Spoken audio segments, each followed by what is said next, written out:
তো লঙ্কা গাছে তো ফুল চলে এসছে, এই দেখো লঙ্কা কতগুলো, গাছে অনেকগুলো ফুল এবং এসছে। লঙ্কাও ধরে হ্যাঁ গিয়েছে ওই তো অলরেডি, ধরেছে, যেটা আমি তোমরা আগের দিন দেখাচ্ছিলাম।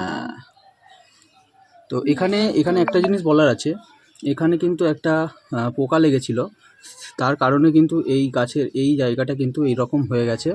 তো বিশেষত কি হয়ে এই গেছে কিছু গাছের তো বললে?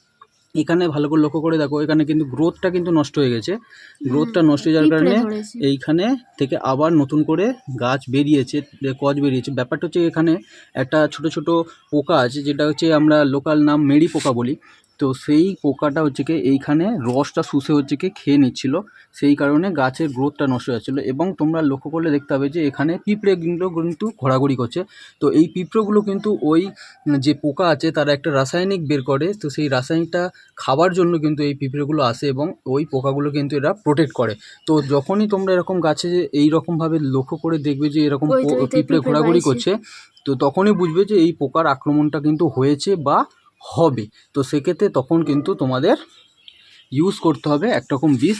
কি তো বিষ? সেই বিষটা হচ্ছে কি কাকা, এই যে বিষটা আছে এই কাকা বিষটা কিন্তু খুবই খুবই ভালো।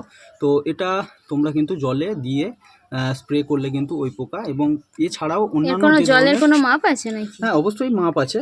তো মোটামুটি 1 লিটার জলে 5 থেকে 6 ফোঁটা তোমরা দিয়ে তোমরা এরকম ছোট জাতীয় যে গাছগুলো আছে সেই গাছগুলোতে তোমরা ইউজ করতে পারো।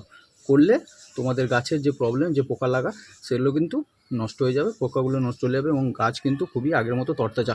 এবং দেখতে পাচ্ছ যে কতগুলো আবার নতুন করে পাশ কাটি ছেড়েছে গাছগুলো, এটা দেখলে তোমরা বুঝতে পারছো। তো অলরেডি এর গাছের লঙ্কাও গ্রোথটা চলে কিন্তু এসছে। ভালো আসতো, তো এই পোকার কারণে কিন্তু হয়নি। তো আশা করি এবারে কিন্তু ভালো হয়ে যাবে।